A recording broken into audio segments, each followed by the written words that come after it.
arrancando.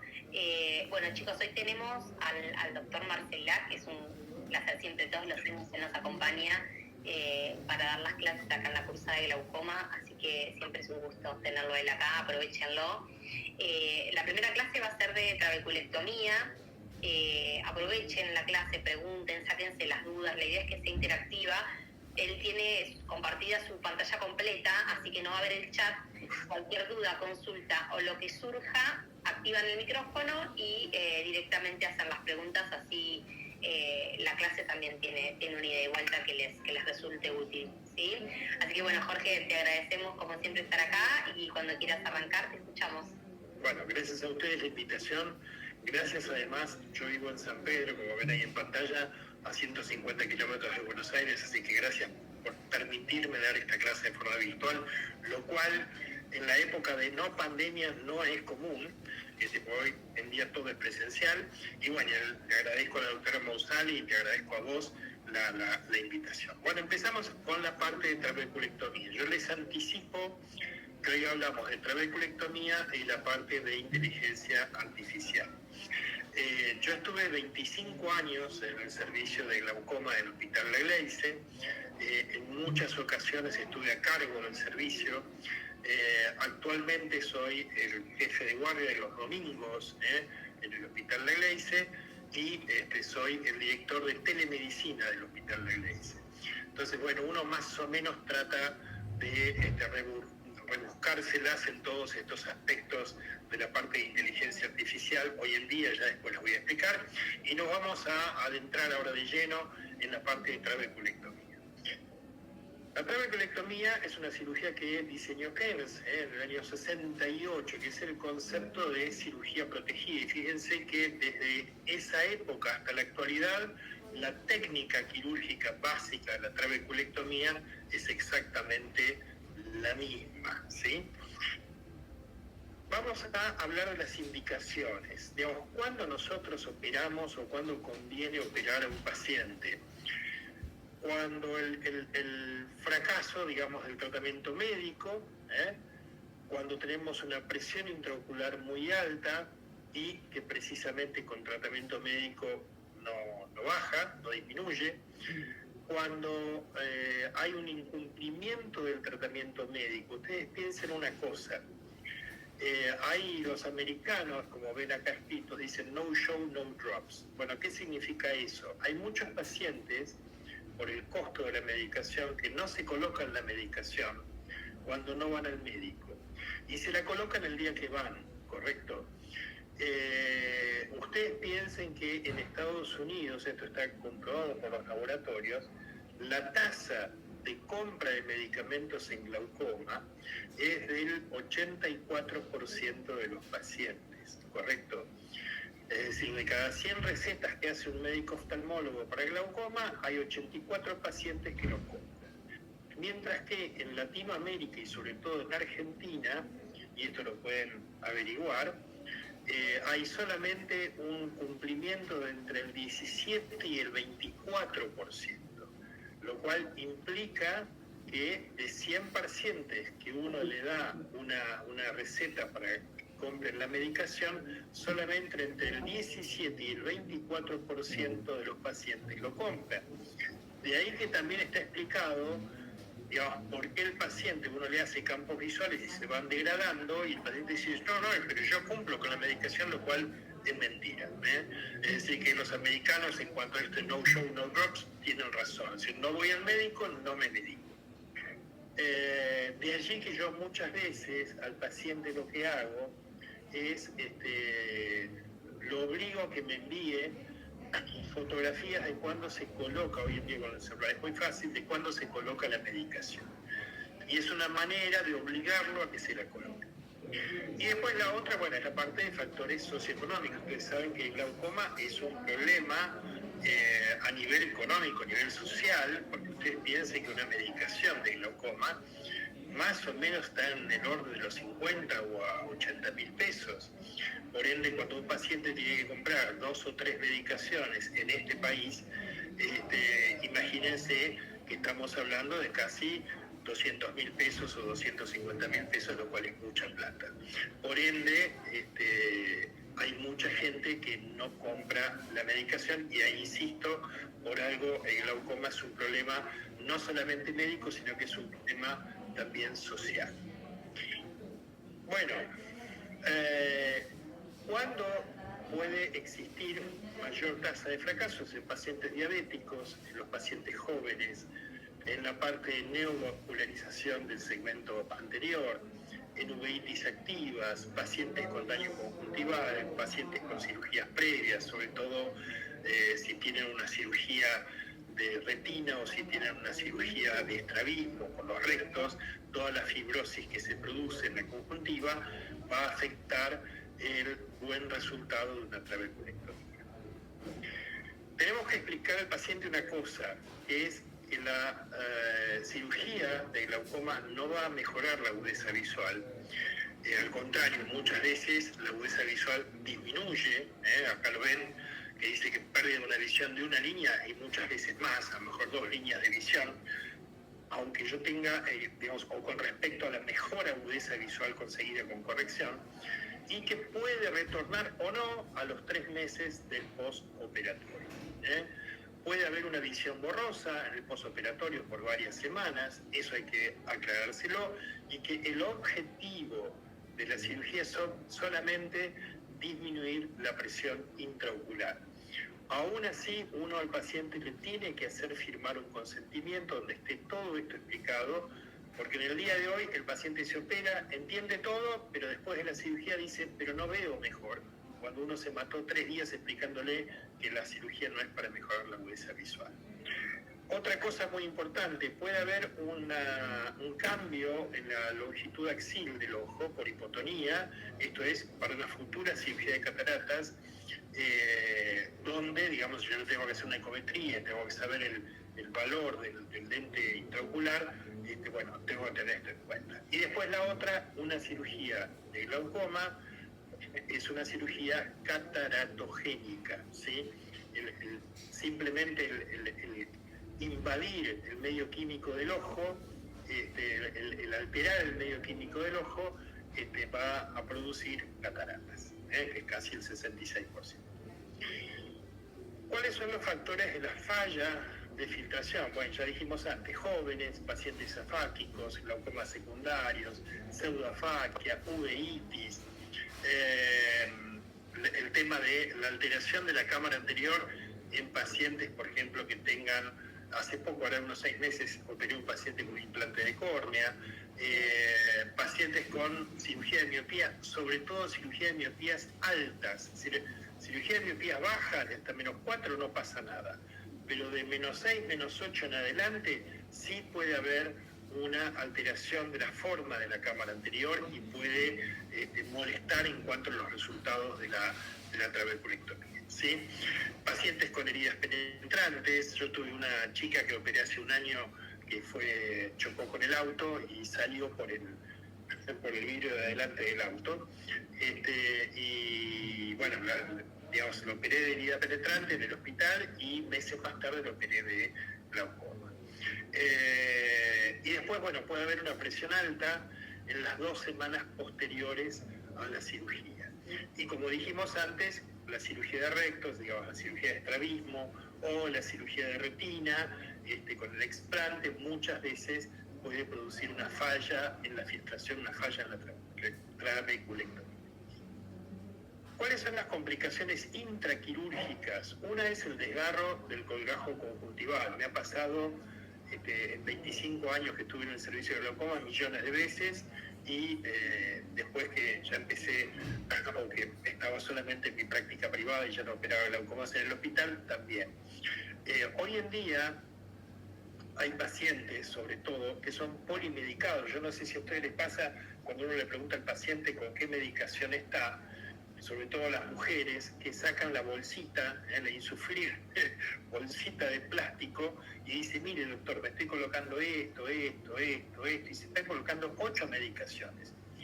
¿Por qué? Porque el paciente cambia de médico, el médico le da una nueva medicación, pero el paciente sigue con las viejas medicaciones, aunque el médico le diga que no se las coloca. Todo eso a lo largo de los años va produciendo una alteración en la conjuntiva, se va degradando la conjuntiva. Por eso también es bueno cuando uno al paciente lo sigue de cerca y cuando el paciente se deja seguir de cerca. Si el paciente a los 2 o 3 años no anda bien medicado, hay que operarlo. Pero no esperar 20 años para operarlo, porque pasa esto, que puedo llegar a tener una alteración en la conjuntiva. No sé si me olvido algo. Bueno, el tema es, en muchos casos, esto me llevó a realizar un implante de conjuntiva del otro ojo del paciente.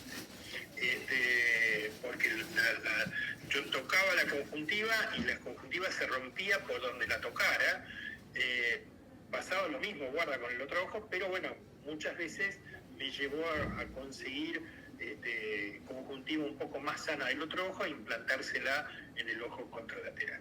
Es un gran problema, yo les puedo asegurar que es un gran problema y generalmente esto no se tiene en cuenta. Bueno, después, la incisión escleral perforante, sobre todo en cirujanos principiantes que yo les he ayudado a operar, o en ojos con escleras muy finas, sobre todo, les repito, muy baqueteados con gotas durante años. Entonces, el tema es, muchas veces el cirujano se mete adentro, es decir, literalmente se mete adentro del ojo y perfora la esclera. Otra, la escisión de la escotilla. En los cirujanos principiantes, muchas veces, y equivocadamente, pero bueno, no lo hacen a propósito, se agarran o se apoyan en la escotilla. Y he presenciado que la arrancan. Entonces, bueno, lo que hay que hacer en ese caso es tratar de suturar la escotilla que fue arrancada, si es que se puede, y si no, bueno, hacer un pequeño parche de esclera, tomando esclera del mismo ojo o del ojo contralateral.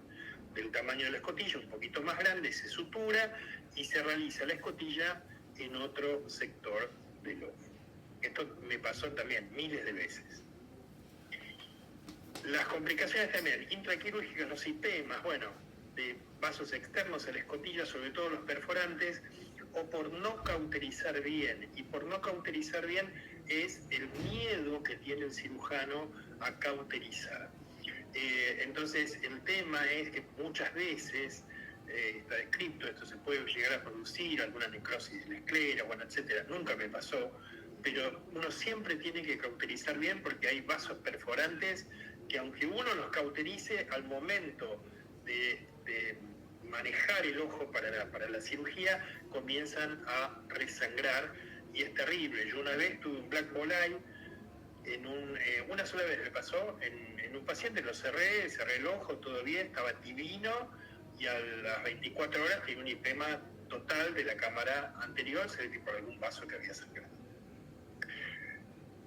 Pérdida de vista, lo mismo, en cirujanos principiantes que entran muy atrás, al no realizar bien la escotilla, entran un poquito más atrás y puede haber alguna perla vítrea. Así que no es aconsejable, es decir, yo les aconsejo siempre cerrar en ese lugar y hacer una escotilla en otro lado. Las complicaciones inmediatas en el postoperatorio. Bueno, lo principal es Seidel. Muchas veces no están bien ajustados los puntos y el paciente tiene Seidel por la herida, ¿correcto? La hipotensión por exceso de filtración, esto es muy común. El DR coroideo por descompresión brusca, o muchas veces también por pacientes que no les baja demasiado la presión y al momento de operarlos pueden tener un DR coroideo por esa descompresión. Entonces, esto es algo que hay que tener muchísimo en cuenta, que también muy pocos lo piensan, pero hay que tener muchísimo en cuenta, porque les puedo asegurar que después es un baile terrible el empezar a hacerle ecografías al paciente, que el paciente no ve, que ve mal, que está molesto, bueno, etcétera. Es un baile terrible el enfrentar a un paciente con un TR crónico. La presión que sea igual o aumentada, no veo la ampolla o la ampolla muy difusa, eso también pasa, y tener hipotalamia severa por una hiperfiltración.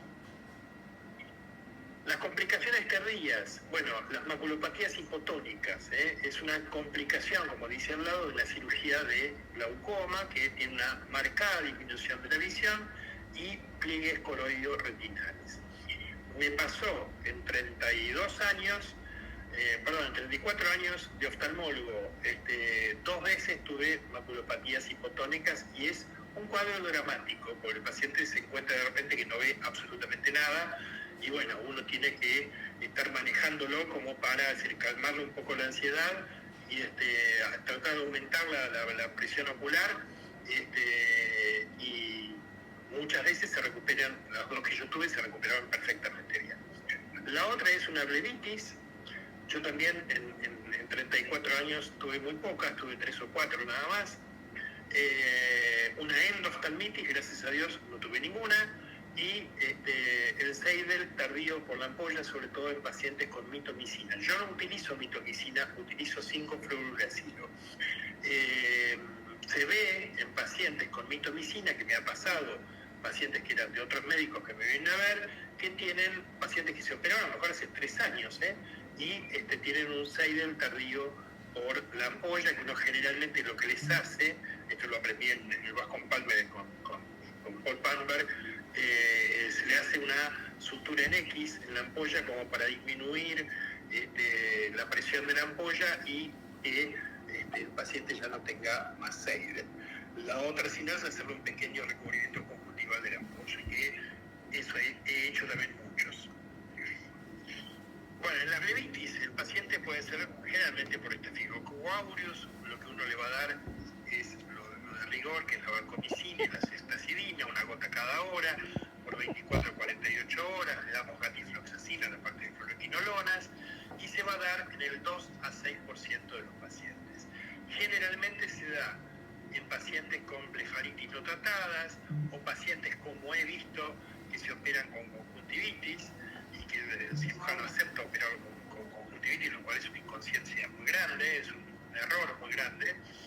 Pero bueno, también pasa, y es comprensible, que muchos pacientes que tienen turnos hospitalarios para ser operados, si uno no los opera, el próximo turno es dentro de 4 meses. Por ende, bueno, corren el riesgo y los operan. Paredes de la ampolla muy adelgazada, o que tenga fuga por la ampolla, o que tenga un Tyndall, o que tenga uveitis. Y después las blebitis asociadas a endoftalmitis. Yo, gracias a Dios, lo mismo, en 34 años no tuve ninguna, pero sí he visto. Bueno, lo que hay que hacer es tomar una muestra de la secreción conjuntival, se hospitaliza al paciente, se le hace inyección intravítrea y puede llegar a tener una vitrectomía según cómo evolucione el paciente. ¿Cómo hacemos la trabeculectomía? Bueno, yo lo que hago es colocarle varias gotas de lidocaína o lidocaína en gel 3 a 5 minutos antes de la cirugía, lo cual me da una anestesia fantástica. Yo ya no pincho más a nadie, Este es un enorme peligro el realizar cualquier tipo de anestesia inyectando lidocaína. Uso mucho anestesia tópica, la famosa Metalcon, la proparacaína, 6 a 10 gotas a lo largo de la cirugía, que más o menos son 20-30 minutos de cirugía. A lo mejor es un poquito más de gotas, pero no más que eso. Y si el paciente, yo veo que le coloco la anestesia, lo toco y grita, dice, ay doctor, me duele, bueno, le hago una anestesia subtenoniana, no más de 1 centímetro cúbico, porque es por maniobra Smith. Si yo le hago mayor cantidad de centímetros cúbicos, puede aumentar la presión ocular. Entonces le hago 1 centímetro cúbico y ahí el paciente ya no tiene más ningún tipo de dolor y es algo fantástico. Y es muy práctico, porque repito, es subtenoniana, no estamos inyectando nada, no estamos utilizando agujas, nada de nada.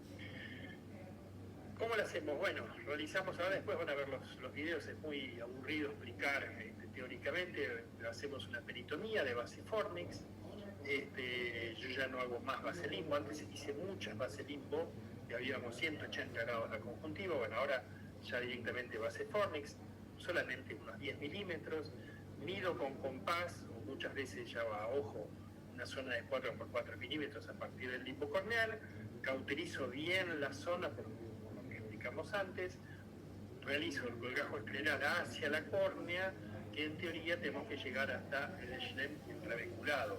El profesor Sampaolesi, que ya falleció, un tipo divino y realmente un genio de la oftalmología y del glaucoma, el padre del glaucoma en la Argentina, él mandaba analizar las piezas profundas de cuando realizaba una cirugía de trabeculectomía, el bloque profundo, cosa que ninguno de nosotros hace, pero él lo mandaba a analizar para ver si estaba la parte del canal de Schlemm, el trabeculado, etc.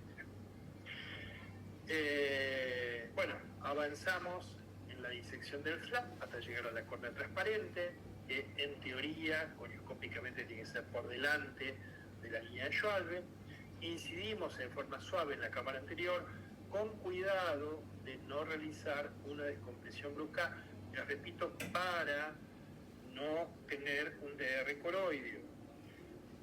Entonces, ¿yo qué hago? Digamos, esto es algo que hago yo, utilizo una aguja mosquito, una 25 Gauge, entro en la cámara anterior con el bisel hacia arriba, introduzco medio bisel solamente, hasta ver que empieza a drenar el humor acuoso. Y la presión intraocular del paciente, tratar de operar al paciente con la presión ocular más baja posible, porque, les repito, también por tener un DR coroideo puede ser que el paciente tenga la presión alta y se produzca el DR al momento de la descompresión. Bueno, se incide en la esclera un 50% del grosor, otros autores dicen dos tercios del grosor, bueno, es decir, más o menos en la mitad del grosor de la esclera. Y siempre hago la incisión en una zona de córnea transparente, tratando de evitar cualquier vaso. Y lo que hago hoy es utilizar mucho el punch tipo Kelly. De esto lo hago ya desde hace, 10 años, que me otorga una gran comodidad y gran rapidez. Realmente es muy cómodo y muy rápido. El cierre del flap, bueno, lo suturo generalmente con 2 puntos de nylon 10-0. En muchos casos que uno ve que el paciente puede llegar a tener una hipertensión vítrea, por una cuestión de seguridad, lo hago con Vicryl 7-0, como para tener más tracción, pero es muy raro, es decir, no sé, de 50 cirugías puede ser una. Y algo que también aprendí del Zampa, él decía que había que tomar la presión intraocular en el quirófano antes de que el paciente se levante de la camilla, y sinceramente es muy útil. Él decía que si la presión ocular era de 8 o menor de 8, el futuro de la cirugía era muy bueno, y si era mayor de 8, hay que volver a revisar la cirugía, que no esté tapada en algún lado, sino volver a recanalizar, etcétera, a ver qué es lo que pasa, controlar la parte de la tensión de los puntos, etcétera, porque algo puede llegar a pasar. Y esto es una costumbre que he tomado a todos los pacientes, tomarles la presión ocular cuando apenas termino la cirugía, y es algo muy bueno y es muy cierto. Entonces siempre me aseguro de que la presión del ojo sea entre 8 o menos de 8.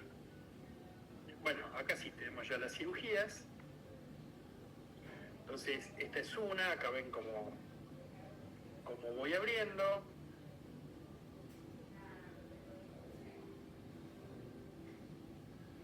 Acá le hice una tapa cuadrada. Yo generalmente uso Crescent, me es muy útil, sinceramente. Otras veces utilizo agujas 25 Gauge.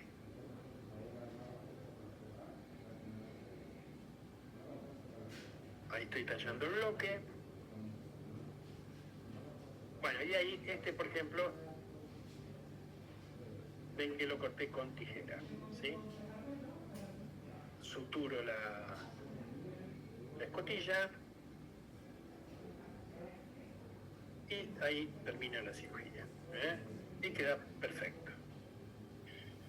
Esta es una escotilla triangular. Uno muchas veces cuando opera trata de ir variando la técnica, bueno, etcétera. La escotilla triangular es muy útil porque generalmente le doy solamente un punto en el vértice y es suficiente y es algo fantástico, pero trato de hacer la escotilla cuadrada. Esta es una cirugía donde utilicé un bisturí de diamante. No lo usen, porque el bisturí de diamante tiene demasiado filo y pueden irse adentro del ojo sin darse cuenta. Entonces, utilizo generalmente una aguja 25 Bosch cuando tallo la parte de la escotilla de la tapa. La adelantamos un poquito. Bueno, ahí sí tenemos. Ahí tomo el bloque profundo. Y ya estamos. Es fantástico, la adelanto un poquito. La iridectomía. Y allí ya cerramos la conjuntiva y el paciente quedó impecable.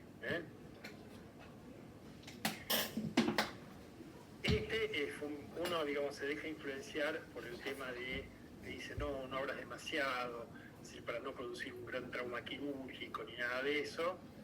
Error. Es decir, traten de abrir la superficie con la cual ustedes se sientan cómodos. ¿Sí? Utilizo el cauterio monopolar. Para mí es 1000 veces superior al bipolar. Me da una gran paz el monopolar. El tema es, fíjense, que al abrir tan poco, no trabajamos cómodos, estamos muy limitados, vemos poco, no estamos tranquilos. Y fíjense que la cauterización no fue buena. Mira, ahí hay un perforante, entonces esto es un riesgo de tener un IPEMA a las 24 horas. Entonces, siempre traten de abrir la cantidad de milímetros, que más o menos son 10 milímetros, pero para manejarse cómodos, para estar tranquilos. Lo adelanto un poquito. Ahí ya está cerrada con un punto la tapa. ¿Volvió? ¿Volvió? Y allí ya cerramos la parte de conjuntiva. Y lo mismo, impecable. Y otra cosa, un error que cometí una vez, es esto. Se me ocurrió dejar pasado punto. Esta es una cirugía hace muchos años atrás, pero siempre la muestro. Se me ocurrió dejar pasados puntos, pues todo el mundo decía que dejar pasados puntos es bárbaro, te simplifica la cirugía. Macana, mentira. Por lo menos en mi caso me la complicó, porque uno en ese momento de la batalla está con todos los puntos pasados, se te mezclan las suturas, es un desviole, lo cual yo no lo aconsejo. Si yo una vez hice esto, no lo hago nunca más en mi vida. Es realmente muy complicado, ¿sí?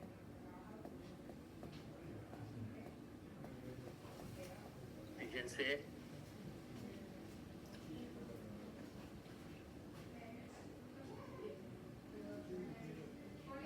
A ver. Ahí están los puntos pasados, ¿sí? Y ahí están, los puntos pasados. Acá también están. Bueno, tuve un prolapso del iris, ya uno ya se pone nervioso, ya las cosas no salen como uno quiere. Yo no lo aconsejo. Hay muchos que lo hacen, yo no lo aconsejo. Es decir, prefiero cerrar la tapa en el momento, sin pasar puntos ni nada de eso. Es para mí mucho más fácil y mucho más práctico. Bueno, ¿cuáles son las situaciones que nos vamos a encontrar en el posoperatorio? Entonces, podemos tener una presión intraocular baja, con una cámara anterior normal, con una ampolla elevada o amplia, que esa es la situación ideal, ¿correcto? Es decir, uno ve eso y respira tranquilo.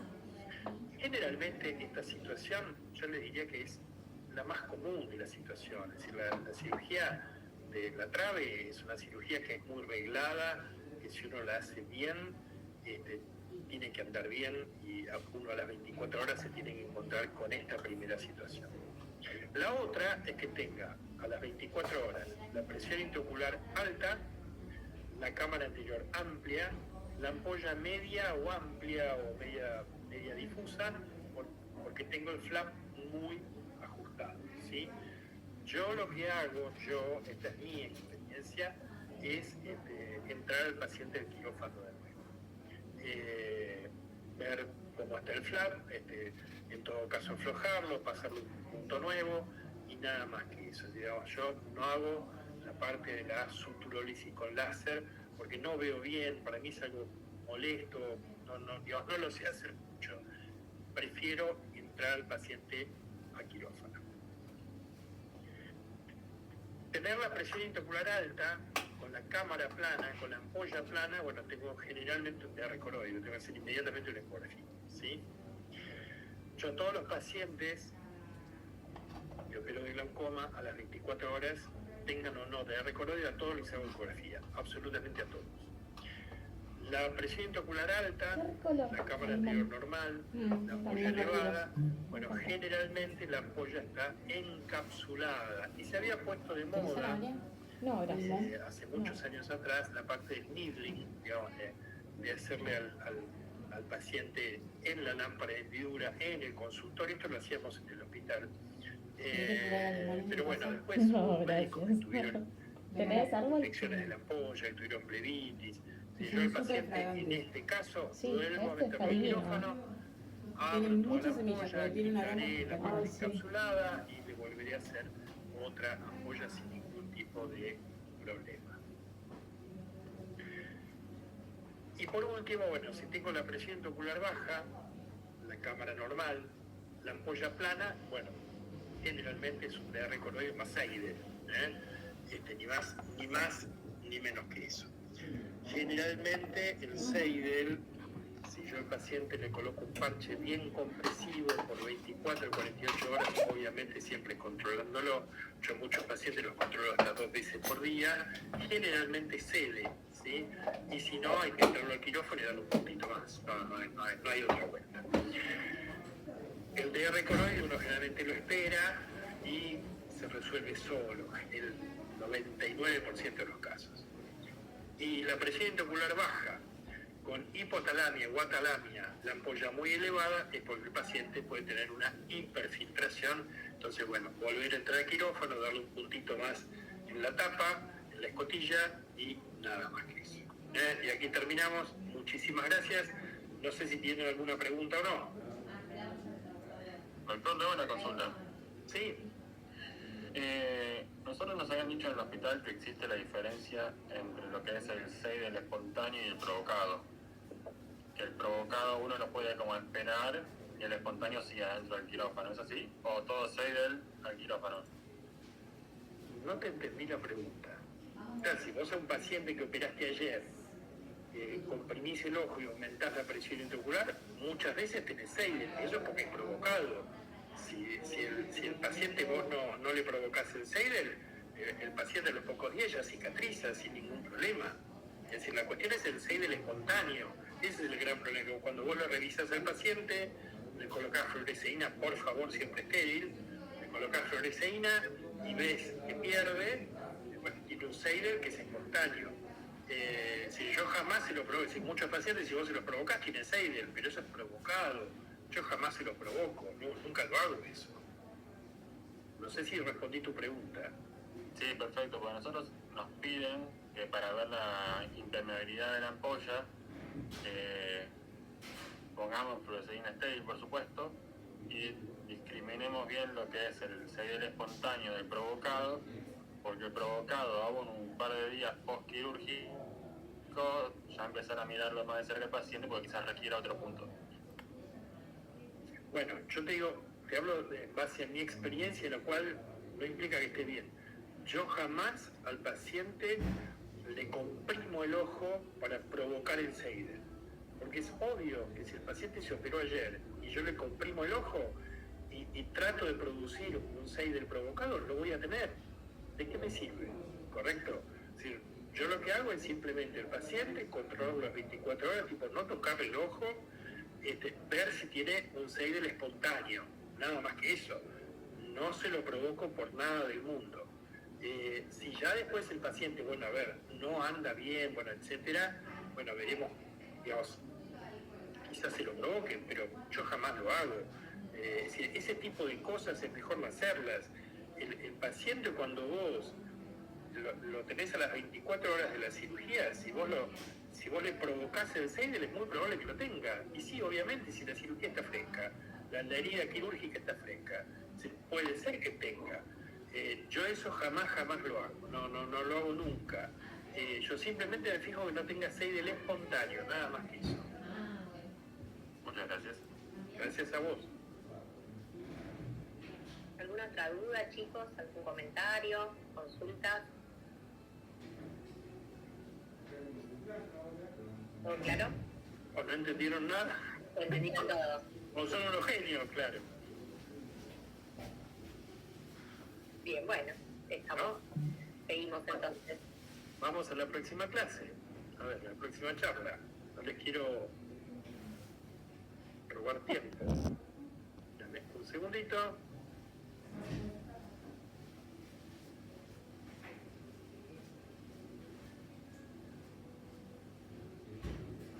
Hola, buenas.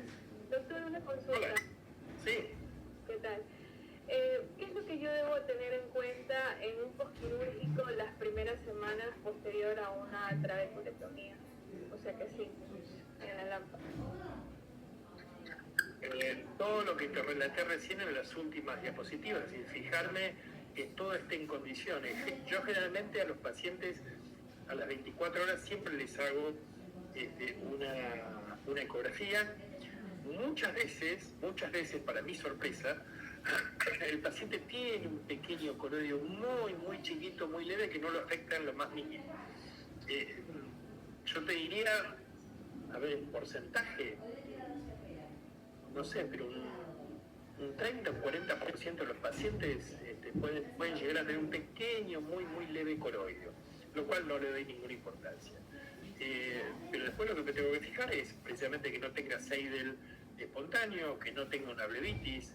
A ver, el paciente siempre darles las pautas de alarma, digamos, si tienen dolor, cualquier cosa me va a llamar y se va a comunicar conmigo. Pero después es que el ojo esté funcionando normal, que la presión intraocular, hoy se habla mucho de la presión intraocular objetivo, lo cual tampoco es tan así.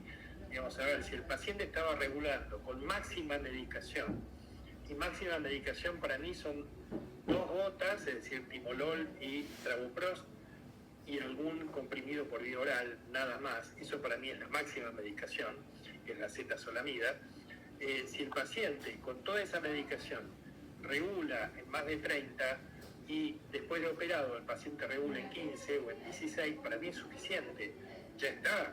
Y después, lo que decía el Zampa, que tenía muchísima razón, era seguir al paciente con la parte de campos visuales, ¿sí? A ver si el campo visual se detenía, se degradaba, digamos, empeoraba, o hasta incluso podía llegar a mejorar. Y nada más que eso, pero otra cosa no, es decir, fijarse que la cámara anterior esté bien, que esté dentro de los límites normales en cuanto a si vos le querés hacer una ecometría, ver la cámara anterior cómo está, cuánto mide, que la ampolla esté bien. Muchas veces les va a pasar que la ampolla, y esto es cierto, está divina el primer mes, los primeros 4 meses, está bárbara, fantástica, pero después la ampolla empieza a disminuir su tamaño, a desaparecer, y al año ya no tiene más ampolla y el paciente sigue con una presión ocular baja, ¿correcto? Lo cual yo al paciente lo dejo así, no le hago más nada. No sé si respondí tu pregunta. Ok, gracias. Gracias a vos. Jocelyn Calpoviña levantó la mano, no sé si querías hacer una consulta. Hola, buenas noches. Doctor, con respecto a la preparación del ciclofluorescina, ¿nos podría explicar un poco? La preparación, yo al paciente... esa es muy buena pregunta. Yo al paciente lo que hago... no sé si lo dije la charla. Bueno, yo lo que hago es, antes de tallar la tapa, le coloco una pequeña esponja, que puede ser de Merosei o cualquiera, una pequeña esponjita de 5FU que lo saco directamente del frasco. Le coloco 2 o 3 gotas a la esponja, le bebo bien el 5-fluoracilo y la coloco debajo de la conjuntiva. Más o menos lo dejo 2 minutos, 2 minutos y medio, quito la esponja y lo que hago es lavar bien la zona con 30 centímetros cúbicos de solución salina balanceada. Es decir, son 3 jeringas de 10, 3 jeringazos, bien lavada la zona, y nada más que eso. Tallo la tapa, cierro hago todo el procedimiento en la trave, cierro la conjuntiva y a las 24 horas lo que hago generalmente, y esto lo hago casi todos los pacientes, sin excepción, es darle 0.1 de 5FU para ampollar. Y lo hago, ustedes saben que el 5FU tiene una toxicidad corneana. Entonces esto lo hago más o menos por una semana aproximadamente, son 8 o 10 días, donde el paciente comienza con una queratitis. Ahí ya paro, ya no le hago absolutamente más nada. Y eso me garantiza que el paciente va a filtrar muy bien y no va a tener ningún tipo de problema. Y sinceramente es algo bárbaro. Yo no uso mitomicina. Hay un estudio que refiere que a los 2 años de utilizar 5-fluoruracilo y mitomicina, los resultados son iguales, es decir, se obtienen exactamente los mismos resultados. A mí me pasó y quedé muy acobardado de ver el Bascom Palmer en Miami. Si pueden ir, vayan, es una muy buena experiencia en una rotación en glaucoma, pacientes con mitomicina, y me pasa en mi práctica privada, pacientes, hoy digamos, casi todos los cirujanos usan mitomicina, no me pregunten por qué, yo no la uso. Pacientes que a los 3-4 años de operado tienen una filtración por la ampolla por el uso de mitomicina, y generalmente son ampollas blancas avasculares, cosa que con el 5-fluoracilo no sucede. Entonces, basándonos en la experiencia, en la bibliografía que dice que los resultados con 5FU y mitomicina a los 2 años son iguales, yo uso 5-fluoracilo. Para mí es una droga mucho más cómoda, más confiable. Gracias, Doc. Pero una pregunta, ¿usa la ampolla, me parece que es de 50 ml, la diluye, no la diluye? No la diluyo. Saco directamente de la ampolla. Generalmente yo utilizo una ampolla por cirugía, ¿sí? Es decir, tomo lo que tengo que tomar en la cirugía y tiro la ampolla. ¿Me explico? Perfecto, gracias. Ok. ¿Alguien más? ¿Alguna duda, chicos? ¿Algo que haya quedado para consultar? Doc, una preguntita, y con respecto a los lipemas, que pues suelen ser unas complicaciones bastante frecuentes.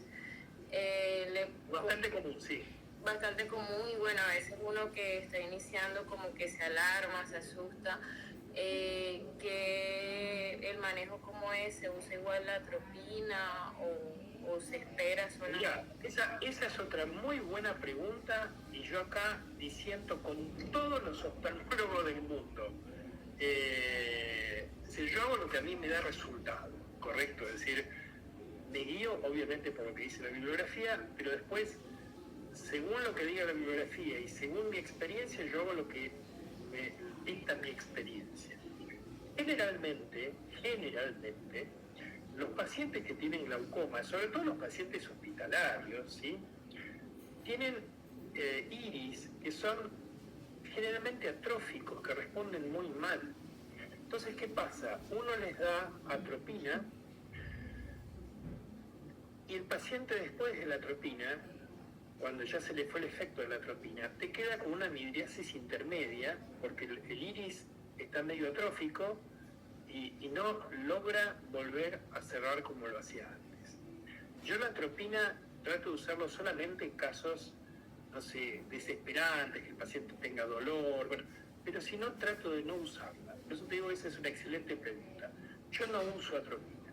Si tengo un IPEMA, que es de 1/4 de cámara, bueno, el paciente dormirá 2-3 días en una posición de 45 grados, lo controlaré cada 24 horas, y el IPEMA desaparece. Le doy un poquito, un toquecito de corticoide, no más de 3 o 4 gotas por día, algún Tobradex, alguno de esos, un corticoide muy suave, 2 o 3 días y nada más, y el IPEMA desaparece. Si es un IPEMA de media cámara, hago exactamente lo mismo, ¿sí? Y el IPEMA tardará un poquito más, pero también desaparece. Y bueno, si tengo un black ball como me ha pasado, lo espero. Si veo que tiene alguna complicación, si tengo una impregnación hemática de la córnea, lo cual es raro porque las impregnaciones hemáticas se dan en ojos que tienen mucha presión ocular. Bueno, lo que trato es lavar la cámara, me meto en la cámara con una cánula, una doble cánula, y lavo la cámara y se acabó el tema. A ver, yo comprendo una cosa. Una cuestión es la cirugía hospitalaria, ¿correcto? Donde uno no tiene el quirófano a disposición, por así decirlo.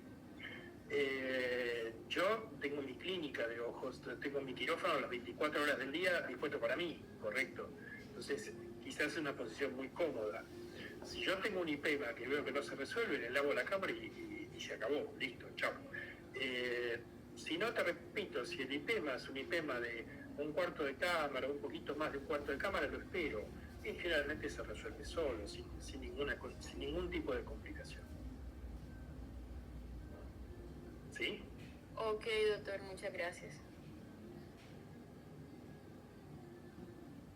¿Alguien más? ¿Algún comentario más? ¿Algo? No, bueno, estamos para seguir entonces. Bueno, ¿ven la pantalla ahí? Sí. Perfecto, sí. Bueno, vamos a hablar de la parte de inteligencia artificial. Y yo hablo, lo repito, como dije recién, por mi experiencia, lo cual no me tomen como ejemplo, pero yo hablo de mi experiencia. Sobre inteligencia artificial en glaucoma, no sé si en oftalmología, pero en glaucoma hay mucho mito, hay mucha, entre comillas, mentira. Y vamos a ver por qué. Fíjense que les muestro este video. Los resultados de una investigación reciente de la Universidad de Cambridge han destacado un avance trascendental en el ámbito de la oftalmología. Perdón, ¿escuchan el video? Sí, se escucha perfecto. Representada por el modelo GPT-4, ha superado a médicos no especializados en el diagnóstico y tratamiento de enfermedades oculares. Este estudio reveló que GPT-4 no solo igualó, sino que en algunos casos superó las habilidades de médicos generales y oftalmólogos en formación. En la evaluación de problemas oftalmológicos. Este hallazgo sugiere que la IA posee un nivel de razonamiento y conocimiento clínico equiparable al de especialistas en oftalmología. La investigación involucró la comparación de las competencias de GPT-4 con médicos en diferentes etapas de su formación, desde principiantes hasta expertos en oftalmología. Los participantes enfrentaron 87 casos de pacientes con problemas oculares y debieron diagnosticar o sugerir tratamientos, entre varias opciones. Los resultados demostraron que GPT-4 no solo superó a médicos no especializados, sino que también obtuvo puntuaciones comparables a las de oftalmólogos en formación y expertos, aunque por debajo de los médicos más destacados. Estos hallazgos sugieren un futuro prometedor para la aplicación de modelos de lenguaje avanzados en medicina, especialmente en áreas con acceso limitado a especialistas. Sin embargo, es importante enfatizar que el propósito de la inteligencia artificial no es reemplazar a los profesionales de la salud, sino complementar y mejorar la atención médica en el flujo de trabajo clínico. La IA podría desempeñar un papel crucial en la clasificación de pacientes con problemas oculares, ayudando a determinar la urgencia del tratamiento necesario. Se sugiere que el uso de IA en esta clasificación podría seguir algoritmos establecidos para facilitar la toma de decisiones clínicas, incluso en ausencia de orientación inmediata de un oftalmólogo. Bueno, este video uno lo ve y es bastante impresionante, ¿correcto? yo ahora les voy a ir demostrando que hay un poco de mentira en todo esto. Sí hay una cosa, ustedes saben que en este momento hay una computadora, no sé si están enterados, que se llama Watson, que es la computadora médica más capaz del mundo, ¿correcto? Y seguramente, yo acá puse esto, que en los próximos 10 años vamos a pasar de una medicina de signos y síndromes clínicos a una medicina, a una medicina de algoritmos, protocolos computarizados y bases de datos, resuelta por inteligencia artificial, que se van a desempeñar mejor que cualquier médico, eso no me cabe duda, pero no es ahora. Y atenderán las 24 horas del día. A ver, el diagnóstico médico, y ojo con esto, tendrá que ser avalado por una inteligencia artificial para poder ser emitido. A ver, en todo esto hay una cuestión de costos. Lo que se está buscando, y sobre todo con este tipo de videos, cuando dicen no, porque creemos que la inteligencia artificial ayude a poblaciones donde no hay médico, es mentira. Lo que están queriendo todas las prepagas, obras sociales y todos los seguros médicos de salud del mundo, ¿sí? Lo que están queriendo es directamente que la gente sea revisada, sea evaluada por una inteligencia artificial y de esa manera gastar menos dinero en médicos, ¿correcto? Los seguros de salud de España, por ejemplo, en el año 2021, antes de la pandemia, con la parte de las videoconferencias en salud, ahorraron más de 60 millones de dólares. Entonces, imagínense lo que pueden llegar a ahorrar si se pudiera hacer que la inteligencia artificial se desempeñe mejor que un médico. Es directamente puentear al médico. Y a su vez, con esta computadora Watson, los diagnósticos que esta computadora emite son tan precisos y tan perfectos que, digamos, cuando un médico hace un diagnóstico, esto es una cuestión experimental, cuando hace un diagnóstico y emite una receta, tiene que ser evaluada por Watson, por la computadora, a ver si esa receta y ese diagnóstico es el correcto. Yo creo que en 10 años, 15 años más, que yo ya voy a estar en el geriátrico, nos van a salir con esto, con que el diagnóstico médico va a tener que ser avalado por una inteligencia artificial, y no me cabe duda de esto, porque en todo esto hay una cuestión de costos, lo cual ustedes saben que el Bill Metal va a influir en todo este tipo de situaciones. Bueno, vamos a empezar entonces con esta charla. Una pequeña reseña. En 1924 se interpretaba de esta manera lo que iba a ser la medicina del futuro, a través de un televisor, un megáfono. Fíjense cómo se interpretaba que podía llegar a ser la medicina. Después, los Jetsons, no sé si alguna vez los vieron, los supersónicos, que era el dibujo animado por excelencia de mi infancia. Fíjense que ustedes acá tienen cómo era o cómo pensaban que era la telemedicina, y a su vez, un pequeño detalle, el tema de las pantallas planas, cuando en esa época se usaban tubos de rayos catódicos. O leer el diario en una pantalla plana, o la diversión familiar con otra pantalla plana, ¿sí? O el tema de los relojes inteligentes, que en esa época era algo impensado, inaudito y digno de una caricatura, y hoy es una realidad.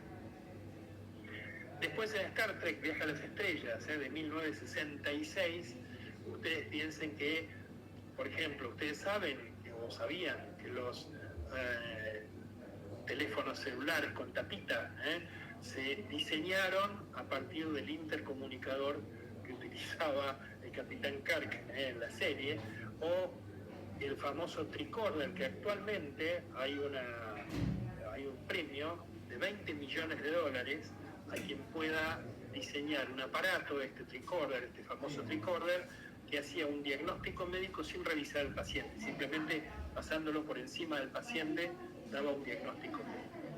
O, por ejemplo, en la parte de la base lunar Lunar Alpha de 1999, utilizaban estos pequeños intercomunicadores, también con fíjense, una pantalla de 1 pulgada, para comunicarse con la base lunar, y a su vez le preguntaban a la computadora, como hacemos hoy con el asistente de Google, qué opinaba sobre tal o cual cuestión, que en esa época, del año 2000, era algo impensado, ¿sí? O fíjense acá la teniente Uhura, también en Star Trek, utilizando la parte de Bluetooth en el oído para comunicarse, o este tripulante, que era un tripulante ciego, utilizaba este visor, que es como si fueran los Google Lens, para poder ver. Es decir, que generalmente el tema de la parte de la ayuda cibernética, ¿sí? No le llamemos inteligencia artificial, pero sí estuvo ya presente en todas las series que veíamos de chicos, y se viene investigando desde años remotos. Incluso, fíjense acá, la teniente Uhura está con una tablet de esa época, que tenía 3 luces acá, una amarilla, una verde y una roja, ¿sí? Pero bueno, era lo que evidentemente tenían alguna, acá fíjense que también el Capitán Kirk está con otra tablet, ¿sí?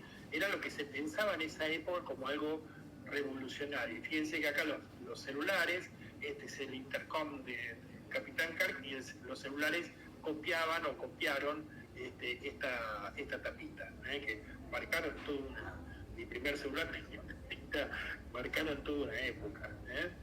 Bueno, ahora bien, ¿qué es la inteligencia artificial? Es un campo de la informática que se dedica a crear sistemas que pueden realizar tareas, sí, que realmente normalmente requieren una inteligencia humana, aprendizaje, razonamiento, bueno, etc. Las inteligencias artificiales hasta ahora, lo que nosotros utilizamos son las débiles, lo cual no razonan, sino lo que hacen es precisamente utilizan sistemas que realizan tareas. Ustedes saben que las inteligencias artificiales que existen hoy, y yo les recomiendo una que es, no sé si la van a ver de la pantalla de mi celular, que es el Nova, esa Nova, ¿sí? Esto sale $30 por año.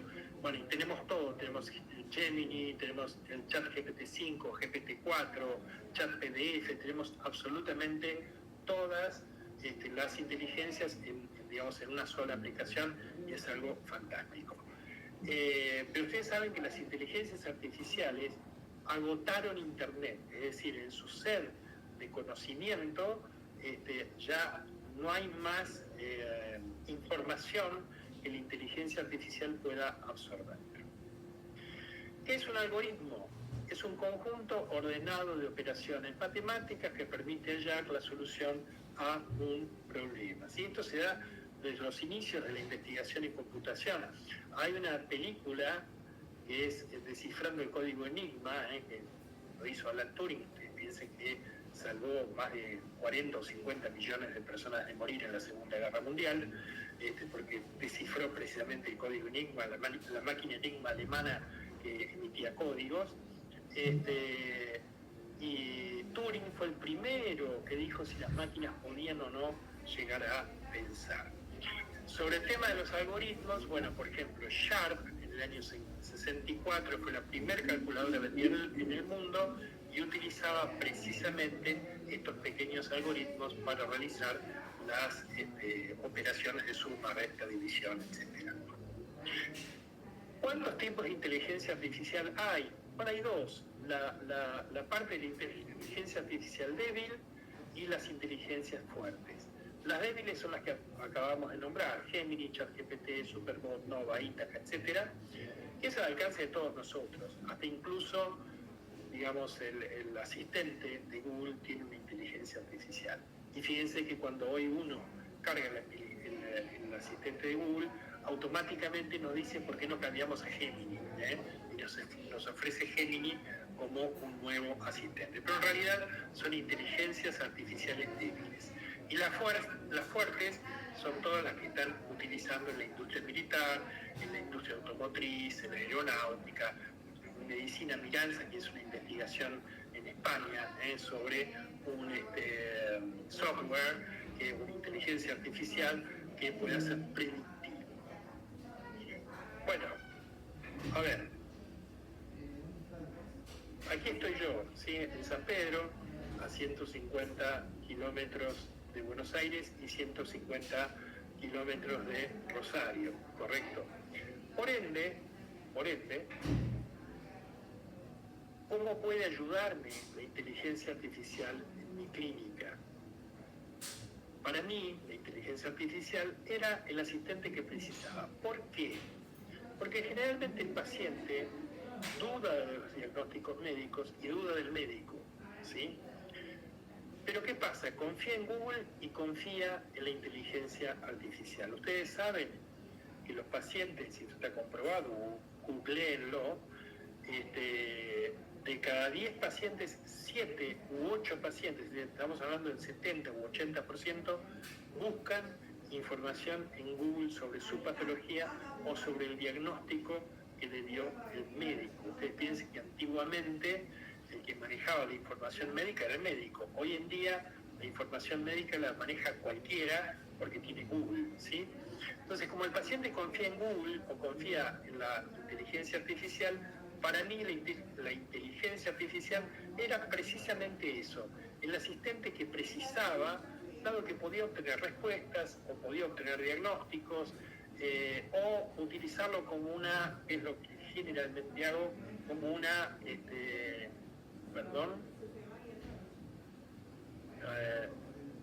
discúlpenme,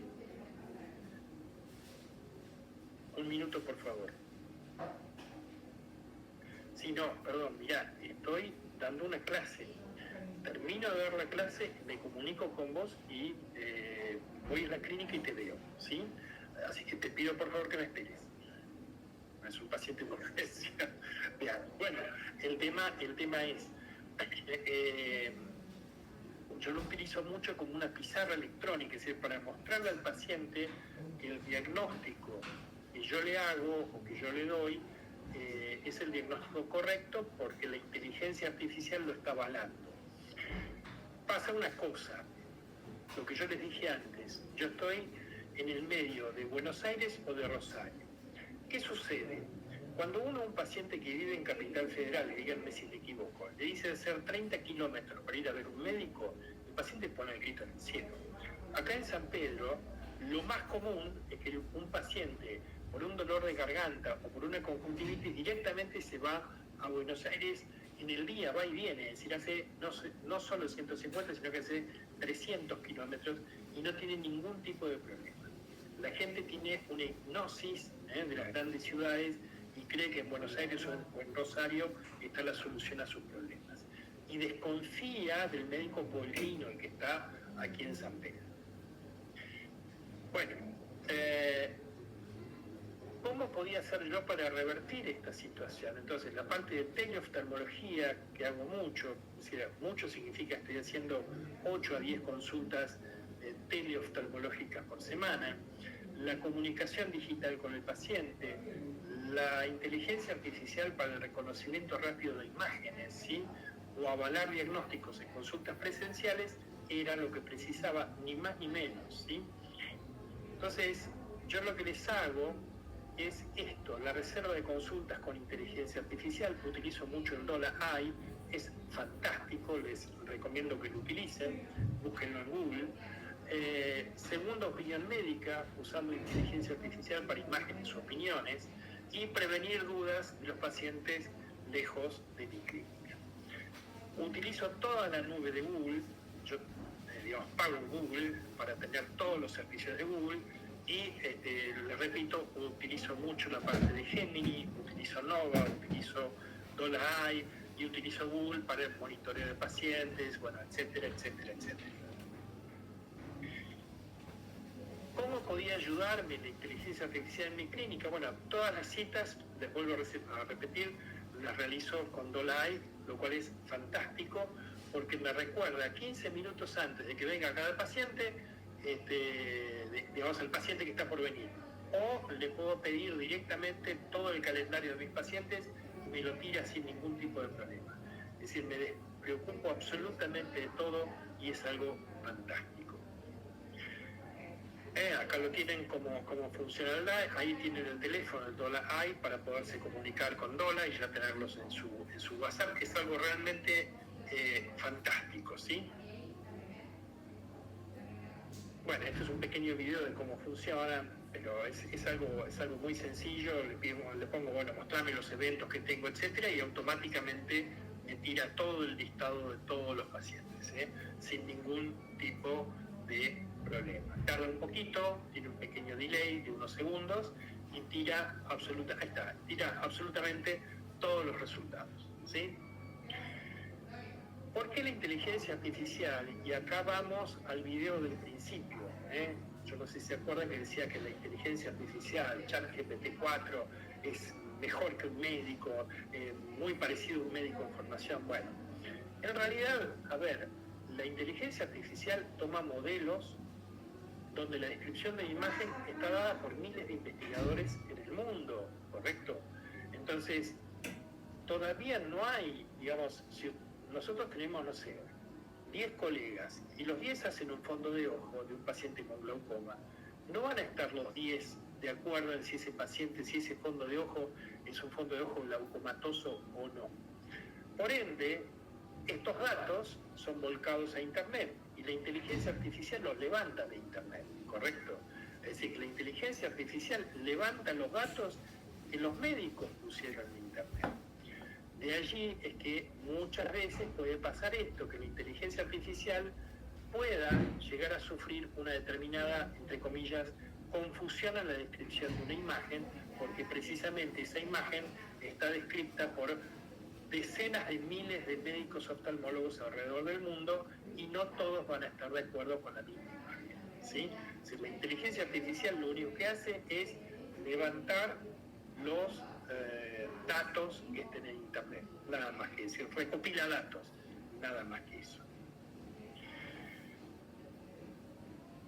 Bueno, esto es lo que dijimos recién, si yo muestro una imagen de un nervio óptico a diferentes expertos, bueno, es probable que no estén de acuerdo en si es o no glaucomatoso, ¿correcto? Y esto pasa además, a ver, si uno le toma la presión intraocular a un paciente, ustedes saben que, por ejemplo, el Zampa decía que en un observador, en dos médicos, puede haber una diferencia de 2 milímetros, ¿correcto?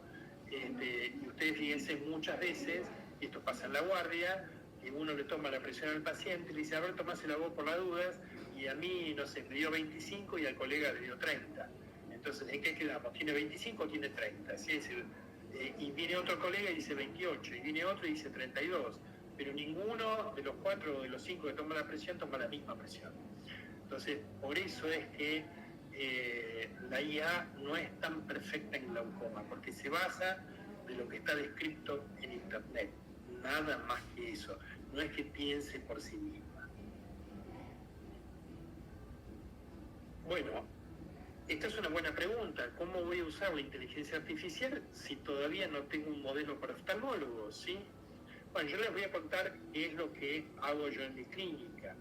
Entonces, lo que le hago es, generalmente, yo tengo un retinógrafo, entonces le tomo imágenes del fondo del ojo, pero las imágenes que la inteligencia artificial va a describir no son predictivas. Es decir, si yo no sé qué tiene el paciente, la inteligencia artificial no me va a decir lo que tiene, sino que yo la tengo que guiar, le tengo que preguntar, mira, yo creo que este fondo de ojo es un fondo de ojo glaucomatoso. ¿Es así o no? ¿Puede ser o no? Pero la inteligencia artificial no me va a resolver una imagen. Y vamos a los ejemplos. Por ejemplo, le pido que describa un tratamiento para el glaucoma neovascular. Esto es en caso de tener un paciente con un glaucoma neovascular. Le digo, bueno, a ver, describímelo y este tratamiento, quiero que les quede claro, yo se lo muestro al paciente como decirle, mire, ve que lo que yo le estoy dando es exactamente lo mismo que la inteligencia artificial está mostrando, ¿correcto? Así que el paciente no desconfíe de mí, ¿sí?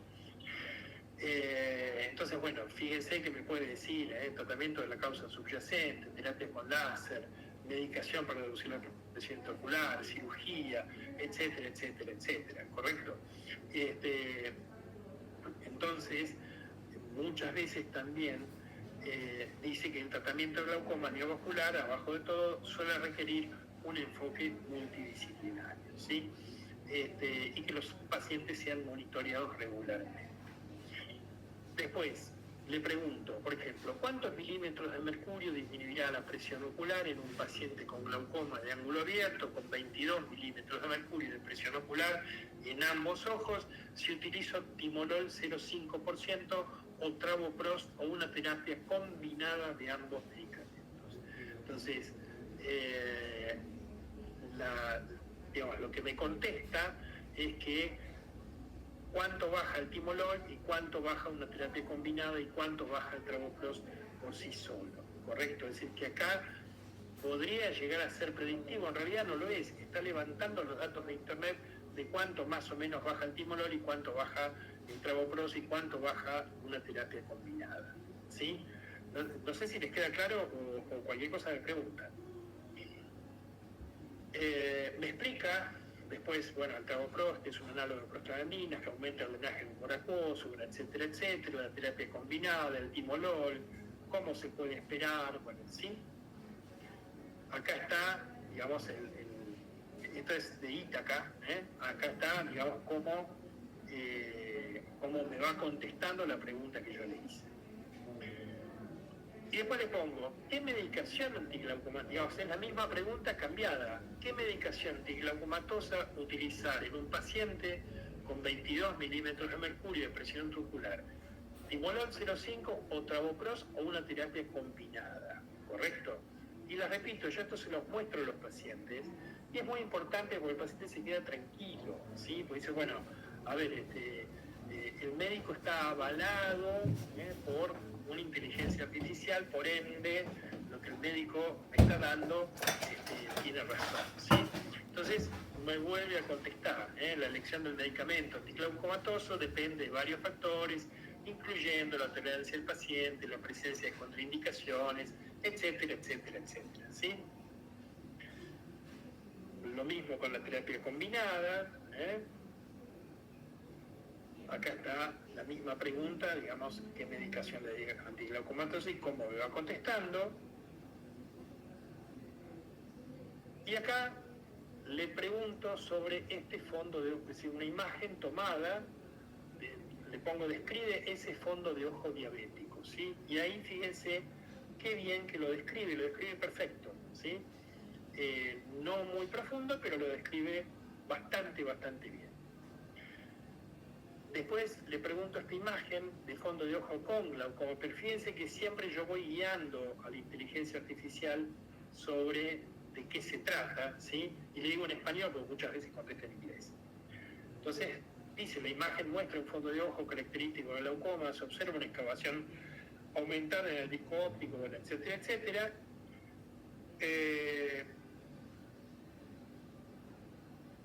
Y pueden, bueno, notarse cambios en la forma de los vasos, etcétera, ¿sí? Pero lo mismo contesta adecuadamente bien. Lo mismo pasa con una imagen de OCT. Entonces me describe la primera imagen, la segunda, la tercera, cómo lo va describiendo. A ver. Y acá tengo otra pregunta que es, a un paciente con glaucoma con presión, fíjense, más o menos las preguntas son siempre iguales. Si con presión ocular de 24 milímetros de mercurio en ambos ojos, le indico timolol cada 12 horas, prostaglandinas cada 24. ¿Qué presión ocular tendrá en 3 meses? Digo, estoy tratando a ver si puede ser o no predictivo, ¿correcto? Pero nuevamente me da la misma contestación y fíjense un detalle, no sé si lo ven. Me está hablando que el timolol baja un 20 o 30% la presión y las prostaglandinas un 25 o un 30%. Esto es algo de la Academia Americana, o está extraído de la Academia Americana de Medicina, de Oftalmología, perdón.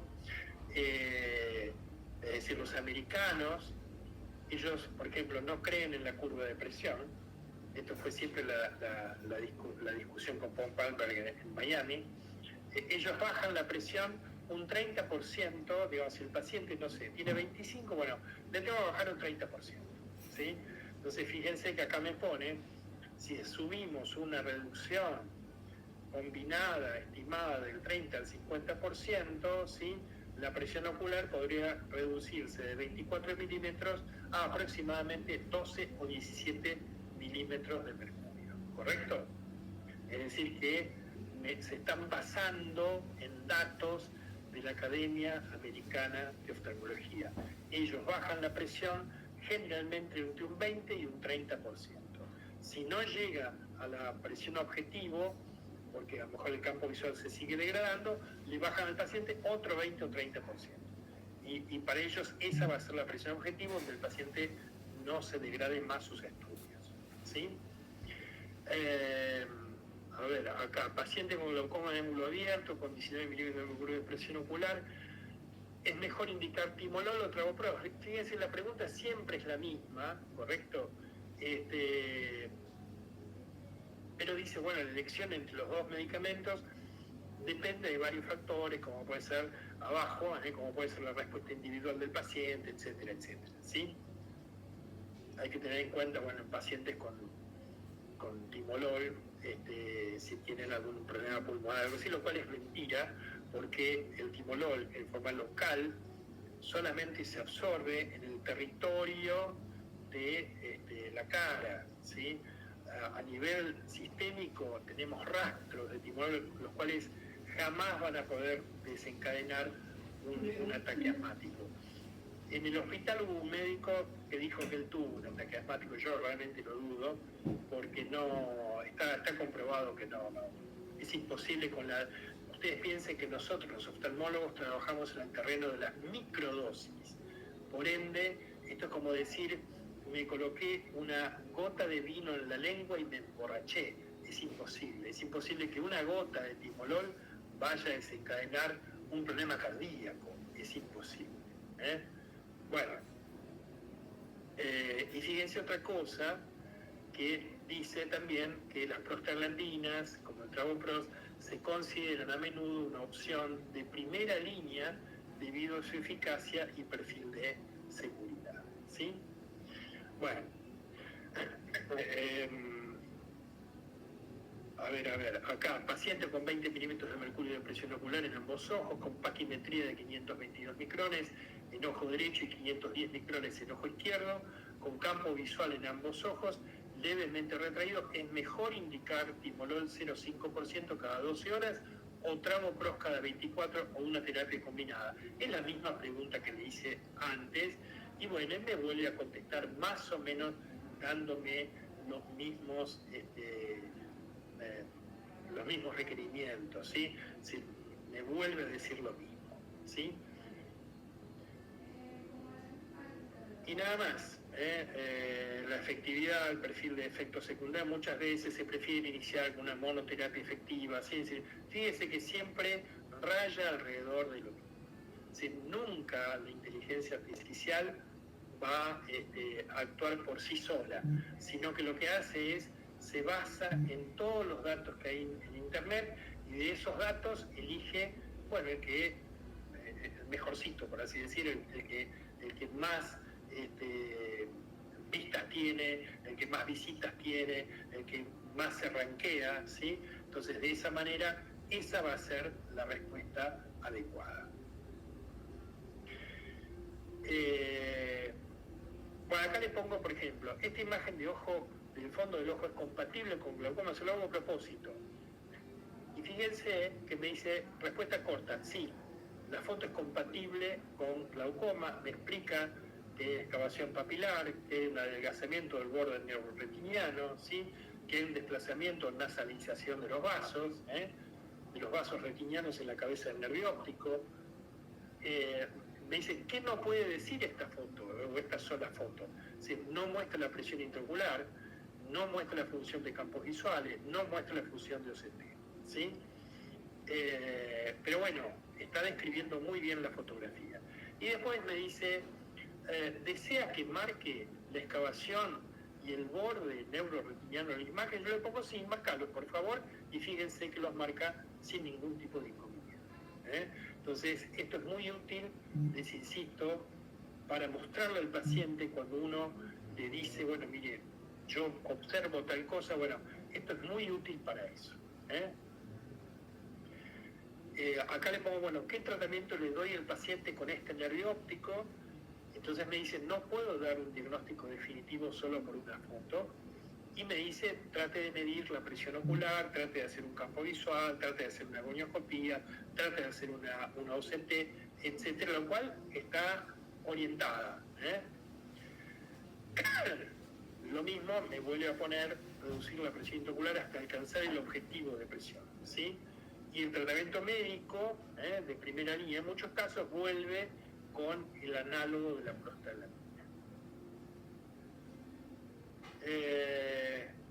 Y le pongo, de las medicaciones que nombraste, esto se lo hago a propósito, ¿cuál sería la de elección?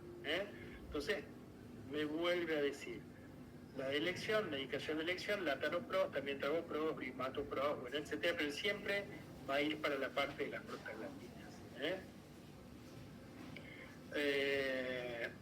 Bueno, y nada más, considero que ya nada más que eso, ¿sí?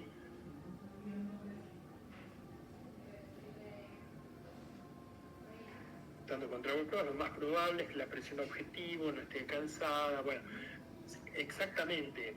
Ellos se basan, y fíjense que vuelve a bajar la presión un 20 o 30%. Ellos se basan en una PIO, más de 20 no es objetivo. Por eso cuando yo le puse de 22, a propósito, me dice, no es una PIO objetiva. Es decir, no es un target, no es la PIO target, sino que tiene que ser menos de ese valor, ¿sí? Y acá vuelve a decirme nuevamente, no puedo predecir con exactitud la presión ocular que tendrá un paciente en un mes después de iniciar travoprost, ya que la respuesta puede variar según el paciente, pero más o menos va a estar alrededor del 25 o 30%, que volvemos a la Academia Americana de Oftalmología. Se saca estos valores de la Academia Americana de Oftalmología, no hay duda, ¿sí?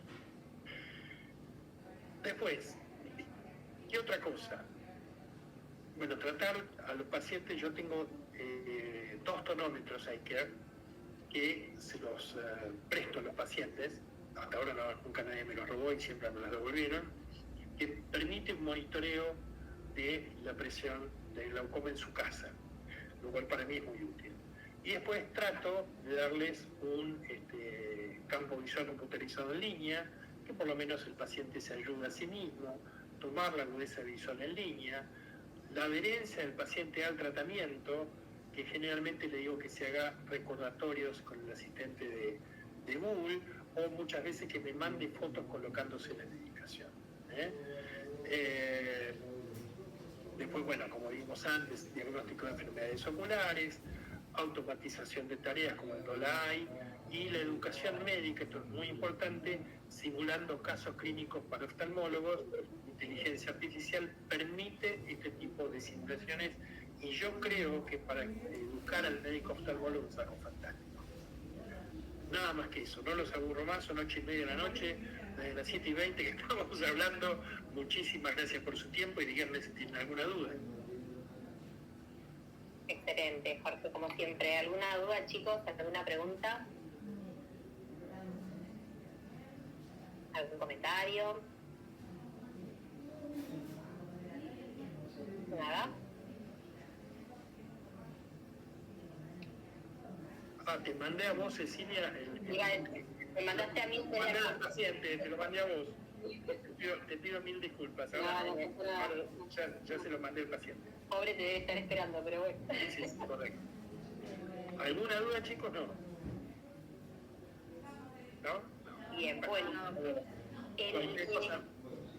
Cualquier cosa le escriben al doctor o me escriben a mí o a la doctora Mousali y le transmitimos las dudas al doctor, así las pueden subsanar. El lunes tienen la clase que es 8, tienen la clase con la doctora Mousali y tenían una clase más que había que confirmarla si era virtual o presencial, todavía no me la confirmó, así que ni bien yo sepa cómo es la modalidad, por supuesto les aviso, ¿sí? Así que les voy manteniendo, porque esta cursada tiene varias clases virtuales, así que los voy manteniendo al tanto por mail, ¿sí? Bueno, muchísimas gracias. Bueno, gracias Jorge, siempre es un placer escucharte. Igualmente digo de ustedes. Muchas gracias. Chao chicos.